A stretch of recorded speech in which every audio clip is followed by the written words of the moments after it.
19절 말씀.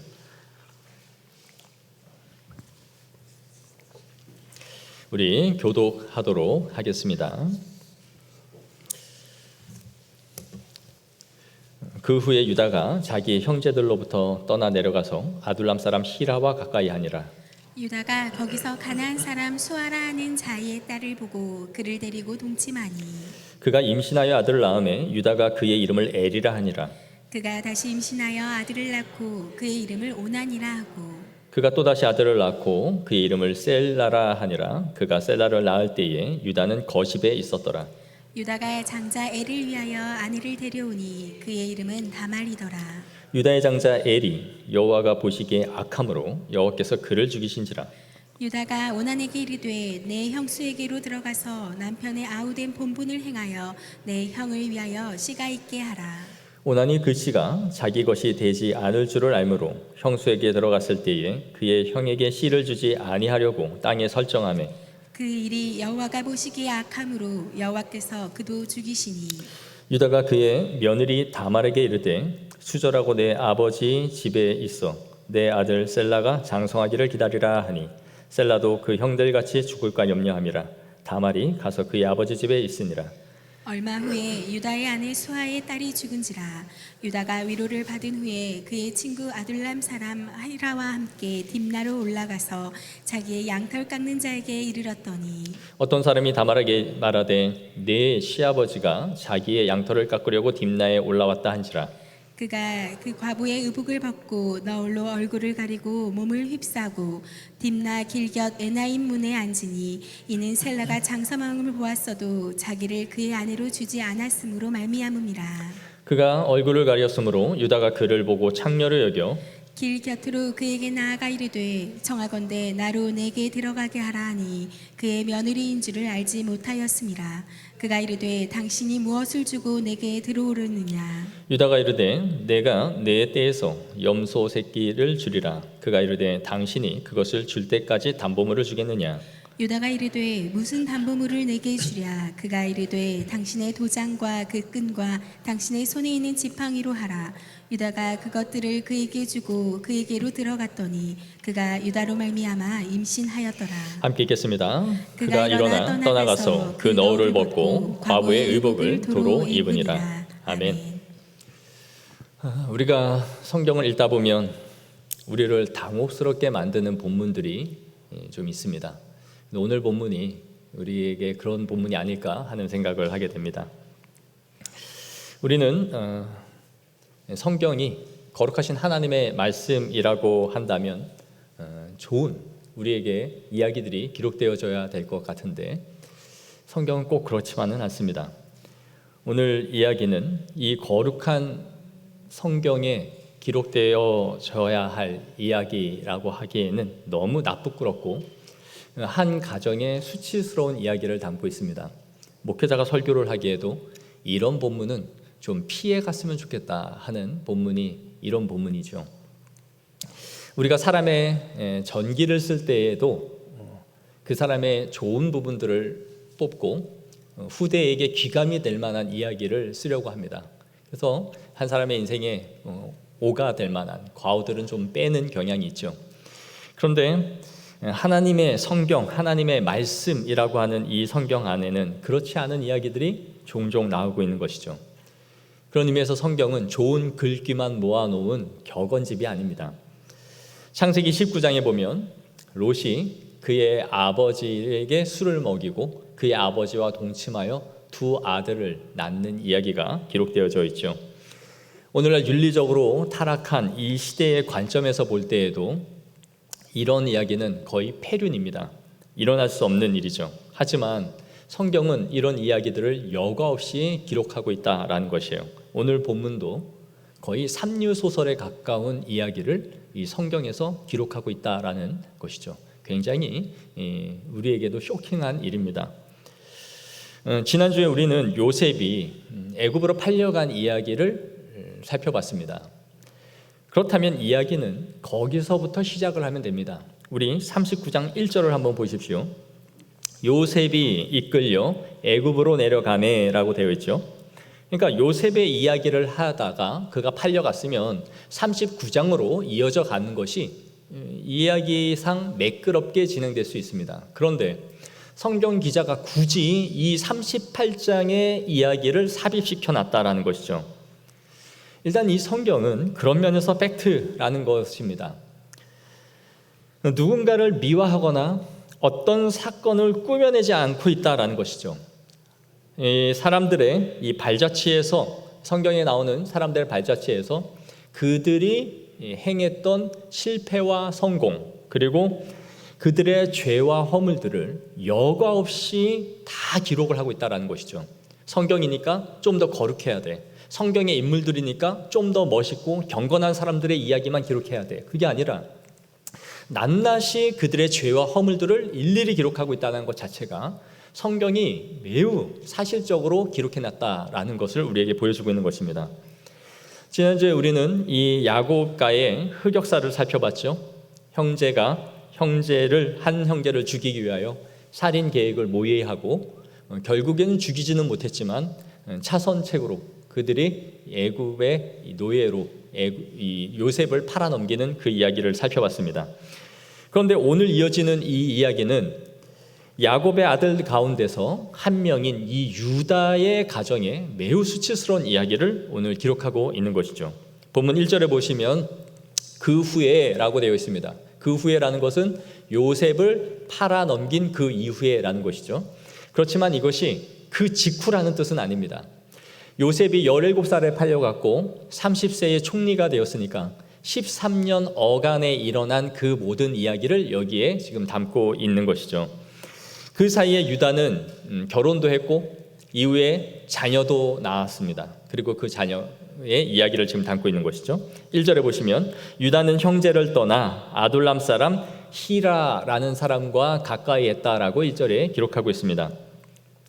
유다가 형제들로부터 떠났다는 것은 그의 공동체에서 멀어지고 있다라는 것을 성경은 지금 말해주고 있어요. 아마 아둘람 사람 히라는 자신이 떠난 그 지역의 유력한 사람이었던 것 같아요. 그러니까 다른 곳에서 유목을 하면서 이 히라라는 사람과 관계를 맺고 그와 함께 이 세력을 확장해 나가는 일에 아주 도움을 줄 만한 사람이 아둘람 사람 히라였던 것이죠. 그리고 이 사람과 친분을 쌓으면서 자신의 세력을 확장해 가고 있었는데 거기에 보시면 가나안 사람 수아의 딸을 보고 그 여자와 결혼을 했다라고 오늘 본문이 말하고 있습니다. 여기서 우리는 앞에서 내용들을 창세기를 살펴봤다면 분명히 유다가 곁길로 빠져나가고 있다라는 것을 직감할 수 있어야 돼요. 왜냐하면 그의 조상 이삭이나 야곱은 전부 다 믿음의 후손들, 자신의 친족 중에서 결혼을 하기 위해 힘써 왔다라는 거죠. 그런데 유다는 혼자 자신의 공동체를 떠나 다른 곳으로 이동을 했고 그곳에서 가나안 여인을 만나서 지금 결혼을 한 것입니다. 언약 백성들이 걸어왔던 그 행보에서 그가 이탈해 가고 있다라는 것을 오늘 본문이 말해주고 있는 것이죠. 그리고 그가 결혼하여 세 아들을 낳았는데 엘과 오난과 셀라라는 세 아들이었습니다. 유다는 그의 첫째 아들이 장성하자 이제 결혼을 시키기 위해서 며느리감을 구해야 하는데 그 며느리가 이 다말이라는 여인입니다.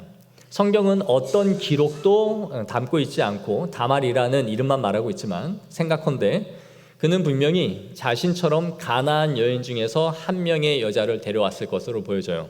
그리고 그와 결혼을 시켰습니다. 유다는 이렇게 형제들로부터 독립하여 자신의 세계를 지금 만들어가고 있지만 그의 행보는 이방인과 함께 어울리면서 그들과 동화되어져 가고 있었고 그 자신과 또 그의 자녀들도 이방 여인과 결혼하면서 하나님의 백성으로서의 행보를 이어가지 못하고 있다라는 것을 여기에 담아주고 있는 것이죠. 그런데 7절에 유다의 장자 엘이 여호와가 보시기에 악함으로 여호와께서 그를 죽이신지라 라고 말씀합니다. 무슨 이유인지 성경은 구체적으로 말하고 있지 않지만 하나님이 죽여야 할 만큼 이 아들 엘이 악했다라는 것을 말씀해 주고 있어요. 그래서 하나님이 이를 치셔서 데려가셨습니다. 유다는 첫째 아들이 죽자 둘째 아들 오난에게 네가 대신 형수에게 가서 형의 대를 이어주라 라고 하여 동침을 할 것을 말합니다. 이것이 오늘날 우리 문화에서는 이거 뭐 상놈이야 뭐야 이렇게 너무 생소할 수 있지만, 우리가 몇 번 앞에서 살펴봤듯이 대대 혼인법이라는 것은 고대 근동에 있는 하나의 문화였습니다. 형이 죽거나 자신의 형제가 죽으면 그 둘째가 형의 대를 잇도록 자녀를 낳아주는 것이죠. 그렇게 해서 대를 보존하는 것이 당시의 관습이었던 거예요. 그런데 이 오난이 형수와 동침을 했지만 형수가 낳는 자녀가 자신의 자녀가 되지 않을 것이라는 것을 알고는 정상적인 관계를 하지 않습니다. 원어적으로 보면 중간에 관계를 끊음으로써 자녀를 낳지 않도록 했다라는 거예요. 이것은 한두 번 그렇게 한 것이 아니라 지속적이고 반복적으로 의도적으로 그가 그렇게 한 것이죠. 그렇다면 그는 왜 이런 행위를 했을까요? 만약에 자신이 자녀를 낳게 되면 그 자녀가 형의 뒤를 이어가게 되는 것이죠. 그러면 그 형의 아버지의 장자권이 그 자녀에게 계속해서 이어질 수 있도록 해주는 것이었어요. 그러니 그의 동생의 입장에서는 나한테는 득이 될 것이 없다. 형의 장자권이 그에게 계속해서 자녀에게 이어질 것이니 내 자녀도 아니고 형의 장자권이 계속 보존되는 것이니까 자녀가 없는 것이 자기에게는 유익하다라고 판단을 한 것이죠. 문제는 10절에 그 일이 여호와 보시기에 악함으로 여호와께서 그도 죽이시니, 하나님이 이 행위를 매우 악하게 여기셨고 그도 치셔서 죽이신 거예요. 두 아들이 모두 하나님 보시기에 악하여 그들을 하나님이 데려가셨다라고 본문이 말하고 있는 것이죠. 유다는 단시간 내에 두 아들을 잃었습니다. 이제 그에게 남은 것은 셋째 아들 막내 셀라뿐이었어요. 그런데 아마 셀라는 두 형들과는 다르게 나이의 터울이 꽤 있었던 것으로 보여집니다. 그래서 유다는 자신의 며느리 다말에게 네가 수절하고 네 친정에 가 있어라. 그러면 셀라가 장성한 후에 너를 다시 불러서 너의 대를 잇도록 내가 해줄게 라고 하고 그 다말을 보낸 것이었습니다. 그런데 11절 끝에 보시면 유다의 본심이 어떠했는지를 우리가 알 수 있어요. 셀라도 그 형들같이 죽을까 염려함이라. 아마 이 유다가 생각하기에 내 두 아들이 죽은 이유가 이 다말 며느리와 관계가 있지 않을까라고 생각했던 것 같아요. 그래서 셋째 아들마저도 결혼을 시키면 결혼은 아니지만 죽을 수도 있겠다라고 두려웠던 것이죠. 자, 12절 얼마 후에 유다의 아내 수아의 딸이 죽은지라. 유다의 아내가 죽었습니다. 여기서도 얼마 후라고 되어 있지만 꽤 시간이 흘렀다라고 볼 수 있어요. 어느 정도요? 어린 셀라가 장성하여 대를 이어줄 만큼 큰 때입니다. 그러니까 상당한 시간이 흘렀던 것이죠. 그런데 이 유다는 자신의 며느리 다말을 부르지 않고 계속 과부로 그의 친정에 그냥 두었던 거예요. 그러던 어느 날 유다는 그의 친구 아둘람 히라와 함께 양털을 깎으려고 딥나 지역으로 올라왔습니다. 양털 깎는 날은 유대인들에게 큰 축제였어요. 일종의 그 농부들에게는 수확기였죠. 그래서 큰 돈을 버는 시기가 이때였기 때문에 기쁨, 축제의 날이 바로 이 날이었습니다. 그런데 누군가가 다말에게 네 시아버지가 지금 딥나로 올라왔다라는 것을 말해줍니다. 아마 다말의 친정이 이 딥나와 가까운 지역에 있었던 것으로 보여져요. 그랬더니 이 다말이 유다가 자신의 막내 아들이 충분히 대를 이을 만큼 장성했다는 것을 알고 있었지만 그럼에도 불구하고 유다가 자신에게 아무런 연락도 하지 않고 계속해서 수절한 상태로 지내게 하고 있다는 것을 안 거죠. 나를 방치하고 있다는 것을 안 유다가 하나의 계책을 이제 씁니다. 당시 과부들은 과부의 의복이라는 것을 따로 입고 있었어요. 이 의복을 입고 있으면 이 사람이 과부라는 것을 통해 사회적인 약자라는 것을 알 수 있었습니다. 그래서 추수 때가 되면 다른 사람의 밭에 가서 이삭을 주울 수 있도록 배려를 받을 수 있었던 거죠. 그러니까 누가 봐도 이 여인은 과부다, 우리가 돌봐줘야 된다라는 것을 사람들이 인식하고 있었던 거예요. 그런데 이 여인이 이 과부의 옷을 벗고 창기의 옷으로 갈아입습니다. 그리고 자신의 시아버지 유다에게 접근하여 동침을 하게 되죠. 유다는 자신의 며느리인 것을 알지 못한 채 이 다말과 동침을 하게 되는 이야기가 오늘 본문에 기록되고 있는 것이죠. 이야기를 하고 있는 동안 여러분의 얼굴이 상당히 일그러지고 있어요. 이런 일이 지금 벌어지고 있다는 것 자체가 이 시대에서도 너무나 우리에게 맞지 않는 것이죠. 여러분의 성경의 각 줄을 보시면 이 창기라는 단어 밑에 뭐라고 되어 있어요?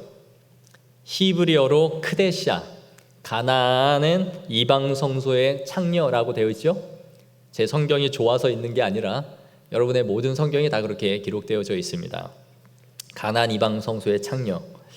이게 무슨 의미인가 하면 당시에 농사를 짓는 사람들을 혹은 목축을 하는 사람들은 양들이 교미를 할 때가 되거나 또 수확, 양털 깎는 때가 되면은 이 이방 신내를 찾아가서 이방 창기와 동침을 했습니다. 이렇게 창기들과 관계를 맺음으로써 다산과 번영과 풍년을 받을 수 있다라고 믿었던 거죠. 그러니까 이 유다의 행위는 단순하게 그냥 창기를 찾아가서 성욕을 풀었다라는 것보다 어떻게 보면 가나안의 이방 신들의 영향을 이미 받았고 그러한 종교적인 풍습에 따라서 그가 이미 물들어가고 있었다, 물들었다라는 것을 본문이 보여주고 있는 것이에요. 그래서 성소에 있는 창녀라고 생각했던 거죠. 이렇게 관계를 마치고 나면 당시에 화대로 주는 값이 염소 한 마리, 새끼 염소 한 마리를 주는 것이었어요. 그런데 유다는 아마 이것을 준비하고 올라갔던 것은 아닌 것 같습니다. 그래서 그에게 줄 것이 없으니까 그렇다면 담보물을 맡겨라 라고 한 거죠. 그리고 담보물은 도장과 끈과 지팡이였어요. 당시에 도장에 구멍을 뚫고 거기에 가죽끈으로 이렇게 연결을 했기 때문에 도장과 끈은 일종의 같은 것이었습니다. 목에 메고 다녔겠죠. 그리고 지팡이는 자신의 어떤 문양을 새기기도 해서 내 거다라는 것을 입증하는 하나의 도구였어요. 그래서 이것을 일단 담보물로 맡겨놓을 테니 내가 염소 새끼를 차후에 너에게 갖다 주마라고 한 거죠. 그리고 일을 마치고 돌아오고 나서 자신의 친구에게 이 염소 새끼를 주면서 가서 값을 주고 내 담보물을 찾아와 달라라고 부탁을 합니다. 하지만 이 다말은 자리를 이미 뜨고 자신의 집으로 돌아간 상태였죠. 그래서 친구는 찾지 못하고 되돌아옵니다. 없다. 그 동네 사람들에게 물어봤더니 이 지역은 창기가 살지 않는다라고 말하게 되죠. 그러니까 우리가 창피당할 수 있으니까 그냥 냅둬라, 주고 끝내자 이렇게 된 거죠. 그런데 문제는 이 한 번의 관계로 말미암아 다말이 시아버지의 아이를 임신했다라는 것입니다. 그리고 이것이 나중에 유다에게 소문으로 듣게 되죠. 뇌에 수절하고 있는 며느리가 임신을 했다더라. 유다가 여기서 광분을 합니다. 24절 끝에 보면 그를 끌어내어 불사르라 라고 말해요. 율법대로라면 다말의 이 행위는 죽을 수도 있는 죄인 것은 맞지만 불사를 만한 죄는 아니었습니다. 화형에 처할 만한 죄는 더 극악한 죄가 따로 있어요.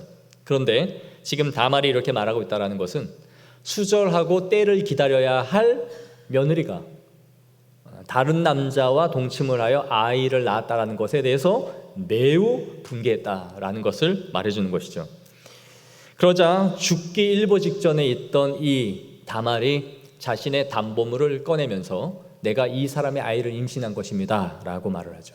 그리고 그것이 유다 자신의 것임을 알게 되고는 네 행위가 나의 행위보다 옳다라고 인정을 하는 것입니다. 그는 이거 내 거 아닌데 어디서 이게 수작이야, 죽여라고 했으면 다말은 죽을 수 있었어요. 그런데 당시에 지문이 있고 하겠습니까? 그런데 유다는 여기서 발뺌을 하지 않습니다. 네가 네 행위가 옳다라고 인정을 해줘요. 자, 그러면 오늘 이 본문을 우리가 보면서 요셉의 이야기를 전개시키다가 왜 이 이야기를 굳이 삽입시켰을까 하는 것이 궁금하지 않습니까? 성경 기자는 이 이야기를 빼도 요셉이 애굽에서 어떤 고생을 하다가 총리가 되는지를 충분히 우리에게 말해줄 수 있음에도 불구하고 이 이야기를 기록했다라는 것은 우리에게 무언가를 분명히 말해주고 싶었다라는 것이죠.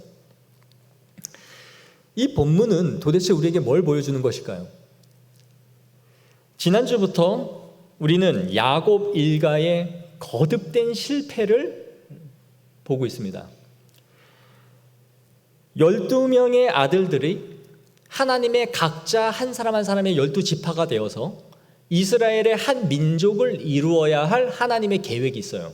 그런데 10명의 형제가 한 명의 형을 죽이기 위하여 살인 모의를 하고 그 형제가 애굽으로 팔려가는 일이 벌어지죠.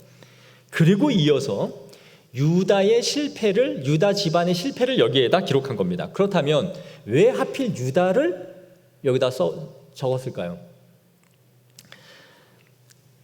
유다가 야곱의 가문을 이어갈 차기 장자였기 때문입니다. 자, 앞에서 르우벤은 아버지의 침상을 더럽혀서 장자의 자격을 잃어버리죠. 여기서도 이미 선을 넘었습니다. 아버지의 첩과 동침한 아들이 이미 있었다. 또 요셉을 파는 것 자체가 형제를 죽이려는 선을 넘은 미움. 유다마저도 시아버지의 아이를 동침하는 선을 넘는 행위. 자, 이렇게 르우벤이 장자권을 잃었으면 그 다음은 누구냐면 시몬과 레위이죠. 그런데 이 시몬과 레위가 디나가 강간 사건을 당할 때의 살인 폭도들로 바뀌어버리죠. 그래서 사정없이 사람들을 다 죽였습니다. 그래서 야곱이 죽을 때에 그의 유언이 적혀 있는데 우리 49장 5절에서 7절을 한번 읽겠습니다. 시작. 시몬과 레위는 형제요 그들의 칼은 폭력의 도구로다. 내 호나 그들의 모의에 상관하지 말지어다. 내 영광아 그들의 집회에 참여하지 말지어다. 그들이 그들의 분노대로 사람을 죽이고 그들의 혈기대로 소의 발목 힘줄을 끊었음이로다. 그 노여움이 혹독하니 저주를 받을 것이요 분기가 맹렬하니 저주를 받을 것이라. 내가 그들을 야곱 중에서 나누며 이스라엘 중에서 흩으리로다. 아멘. 이걸 보면 야곱에게는 이미 시몬과 레위는 장자권을 잃은 자들이에요. 너희는 그 사건으로 말미암아 장자를 잃을 인간들이 아니다라고 선을 그어버린 거죠. 그렇다면 네 번째 아들인 유다가 차기 장자의 후보였던 거예요. 그렇다면 이 유다가 차기 장자이기 때문에 그 이야기를 여기 더 기록한 거죠. 그런데 오늘 본문의 유다의 꼴을 한번 보십시오. 뭘 하고 있습니까? 공동체로부터 자신의 형제들을 떠나갔습니다. 그리고 이방인 히라와 어울리고 있습니다. 그리고 그곳에서 이방 가나안 여인과 결혼을 했어요. 그리고 자신의 며느리를 구하는 과정에서도 이방인 여자를 데려옵니다. 더욱이 세 아들 중에 2명이 저주를 받아서 하나님이 죽여버려요. 언약의 후손으로서 장자의 계보를 이어갈 만한 어떠한 그릇이 아니라는 것을 성경이 보여주는 거죠. 콩가루입니다. 더욱이 그의 셋째 아들이 형제의 의무를 다하지 못하도록 자신이 맡고 있어요. 그렇다면 유다라는 한 지파의 계보가 끊어질 위기에 처해 있는 것이죠. 하나님의 언약이 이어져야 가야 할 이 장자의 계보 가운데 유다가 혈통이 끊어질 위기에 처해 있는 것입니다. 야곱의 일가가 줄줄이 하나님의 언약에서 이탈해 가고 있고 그들의 막장 드라마를 쓰고 있는데 장자인 유다의 이 집안이 어떻게 무너져가고 있는지를 절망적인 위기의 상황을 지금 보여주고 있는 것이죠. 그런데 이런 유다의 가문의 대를 이어가고자 하고 있는 사람은 누구예요? 이방인 여인인 다말이라는 며느리인 겁니다. 자신이 이 행위를 하다가 혹시라도 시아버지에게 들키거나 한다면 목숨을 잃을 수 있는 이 상황에 목숨을 걸고라도 내 대를 이어가야겠다라고 이 다말이 지금 이 일을 아들을 낳을 계획을 세운 것이죠. 그리고 약속의 후사를 이어가고자 한 이 여인의 위험천만한 행동으로 인해 율법을 넘어서고 사회적 금기를 다 깨뜨리는 이 행위로 말미암아 아이를 갖게 되는 거예요. 다말은 이후에 쌍둥이 아들을 낳게 됩니다. 맨 이 장 끝에 28절에서 30절 우리 한번 다 같이 읽도록 하겠습니다. 시작. 해산할 때에 손이 나오는지라 산파가 이르되 이는 먼저 나온 자라 하고 홍색실을 가져다가 그 손을 메었더니 그 손을 도로 들이며 그의 아우가 나오는지라 산파가 이르되 네가 어찌하여 터뜨리고 나오느냐 하였으므로 그 이름을 베레스라 불렀고 그의 형 곧 손에 홍색실 있는 자가 뒤에 나오니 그의 이름을 세라라 불렀더라. 아멘. 이 장면이 어디의 장면과 유사합니까?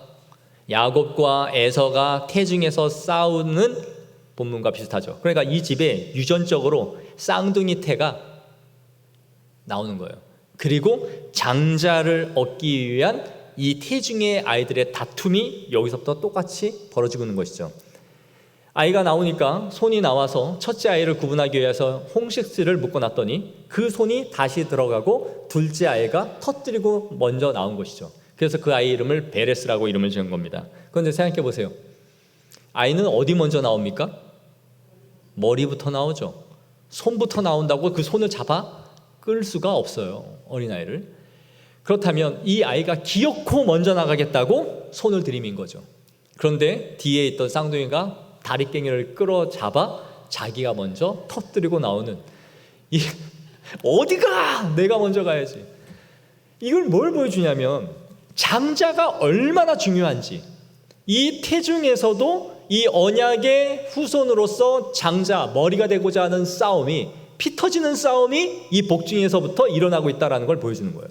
성경 기자는 장자가 얼마나 중요하냐, 이 아이들 사이에서도 아무것도 모르는 이 아이들이 본능적으로 내가 장자가 되어야 되겠다라는 그 싸움이 이 집안에 일어나고 있다는 것을 보여주는 것이죠. 그런데 유다는 정작 장자가 될 만한 위치에 있는 자가 혈통을 끊어버리는 자로 서 있는 거예요.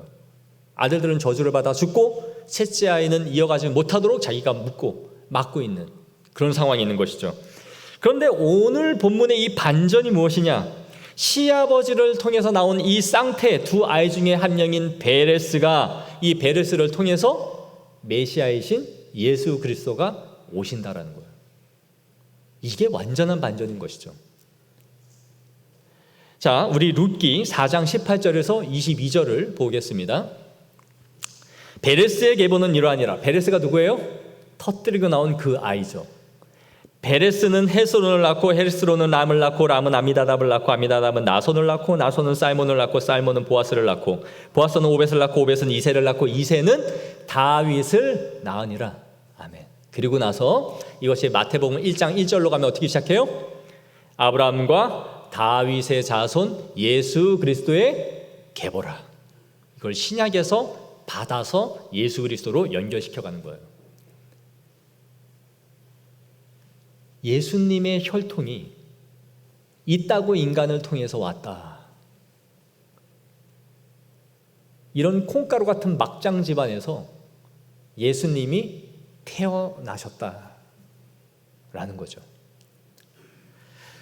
성경은 오늘 38장을 굳이 기록하지 않아도 될 이야기를 기록한 이유가 무엇인지를 우리는 여기서 생각할 수 있는 거예요. 유다의 이 막장 드라마의 수치스러운 역사를 통해서 메시아가 오시는 혈통이었다라는 것을 말해주고 있는 거죠.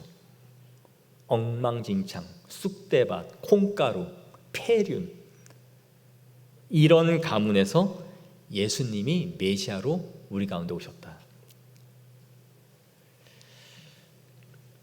우리는 예수님이 오셨다 하면 거룩한 하나의 가문을 준비하고 때도 흠도 티도 없는 그 고매한 가정에서 예수님이 와야 될 것 같은데, 예수님은 일반적인 가정에서도 일어나지 않을 법한, 에돔의 족속에서도 보여지지 않은 정말 파렴치한 인간들이 모인 이 가문에서 예수님이 오셨단 말이에요. 여러분, 야곱 집안의 내력이 뭡니까? 거짓과 속임이에요. 전문적입니다, 이 집안이.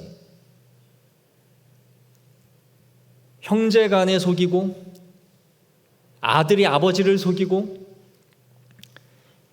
이제는 그걸 넘어서서 시아버지가 며느리를 속이고, 며느리는 시아버지의 뒤통수를 쳐서 아기를 임신하는, 정말 끝장. 아침 드라마도 이렇게 쓰는 소설이 아직 이야기가 없어요. 속고 속임이 이 집안의 내력인 것처럼 계속 반복해가고 있죠. 그 아버지의 그 아들 유다까지도 완전히 망가지고 있는 거죠. 그런데 여러분, 하나님의 이 계획이 무산이 됩니까? 야, 내가 네 가정을 언약 백성으로 하나의 민족으로 만들려고 했는데 하는 꼬라지를 보니까 와, 이것은 아니다. 어떻게 한 놈 걸러 한 놈 안 돼 제껴놨는데 도대체 장자로 세울 인간들이 이렇게도 없냐? 이건 아니다. 너희는 여기서부터 끝이다.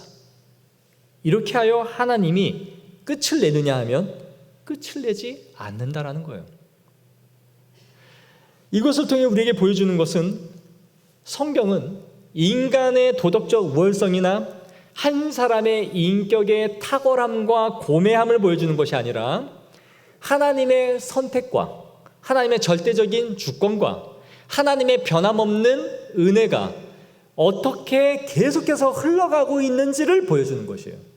하나님의 위대함과 하나님의 손과 거룩하심과 쉬지 아니하시는 하나님의 계획이 결코 인간의 죄나 허물에 의해서 좌절되거나 자초되거나 끝이 나지 않는 것이다.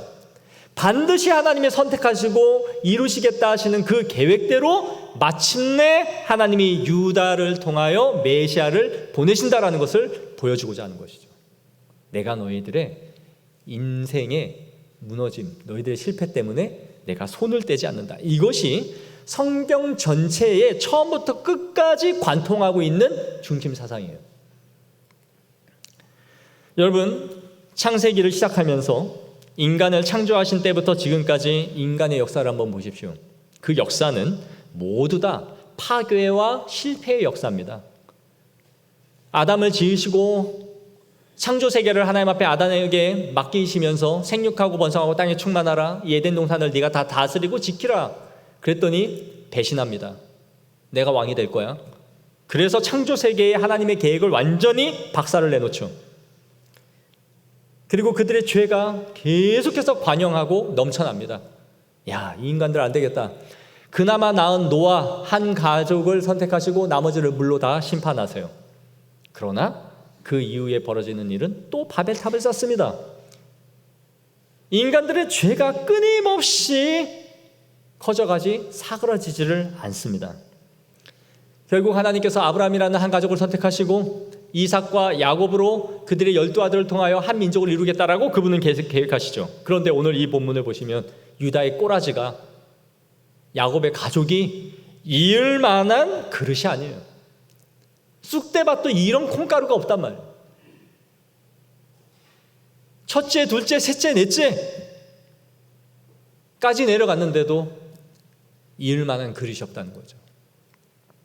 그러나 하나님은 인간이 쓴 이 막장 드라마를 계속해서 반전시키면서 기어코 유다를 통하여 다윗을, 그리고 그 가문에서 메시아를 이 땅 가운데 보내신다는 것이죠. 인간 힘으로는 모든 게 끝난 것 같지만 하나님은 메시아를 보내실 만발의 준비를 계속해서 이루어 가시고 실패 없이 그 일을 완성하셔서 우리에게 구원을 주신다는 것입니다. 이 죄악되고 더러운 인간이 파괴시키고 멸망시키고 망가뜨린 이 역사 가운데서 하나님은 끊임없이 하나님의 회복의 역사를 통하여 이루어 가시는 것이죠.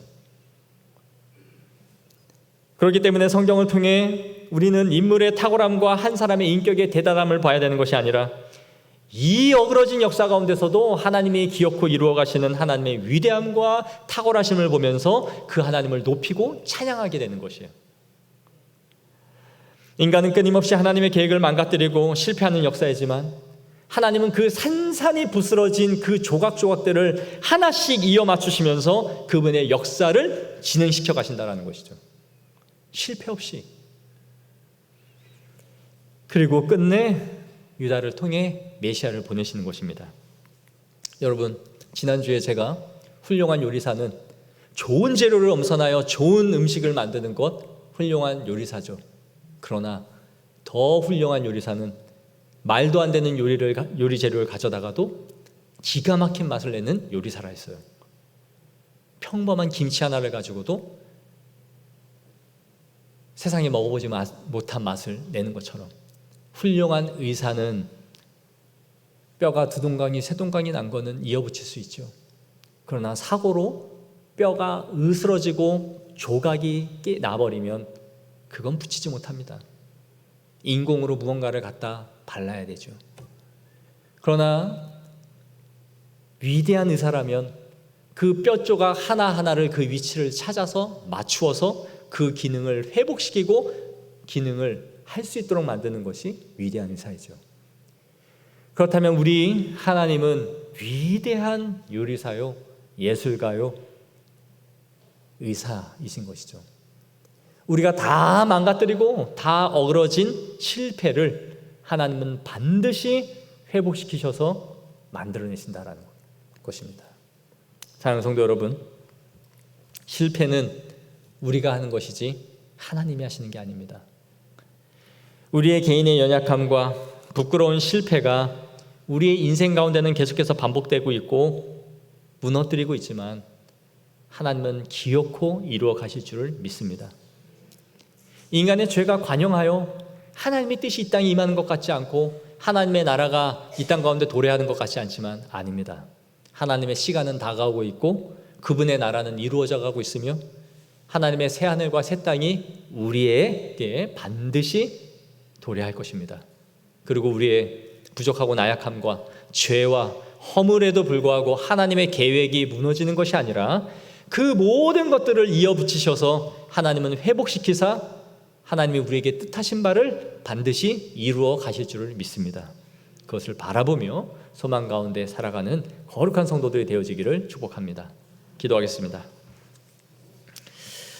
하나님 아버지, 창조 때부터 지금에 이르기까지 인간의 탁월함과 위대함으로 하나님의 일을 이루어간 것이 있습니까?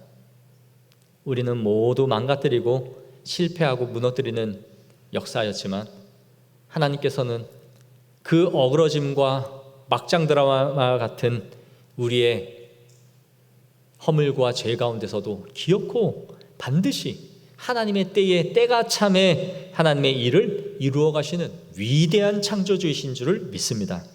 우리가 이 하나님을 높이고 찬양하게 하여 주시옵소서.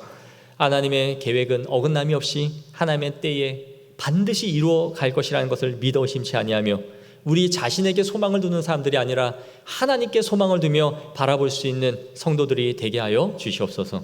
하나님의 나라가 이 땅 가운데 임하여 가고 있음을 믿어 의심치 아니하게 하여 주시고 나의 죄와 허물 가운데서도 하나님께서 뜻하신 바를 이루어가고 있는 그 시간 속에 내가 들어와 있다는 것을 고백하면서 언약의 백성으로서 하나님의 뜻을 이루어가기에 힘써 나아가는 거룩한 백성들이 되게 하여 주옵소서. 거룩하신 우리 주 예수 그리스도 이름으로 기도하옵나이다.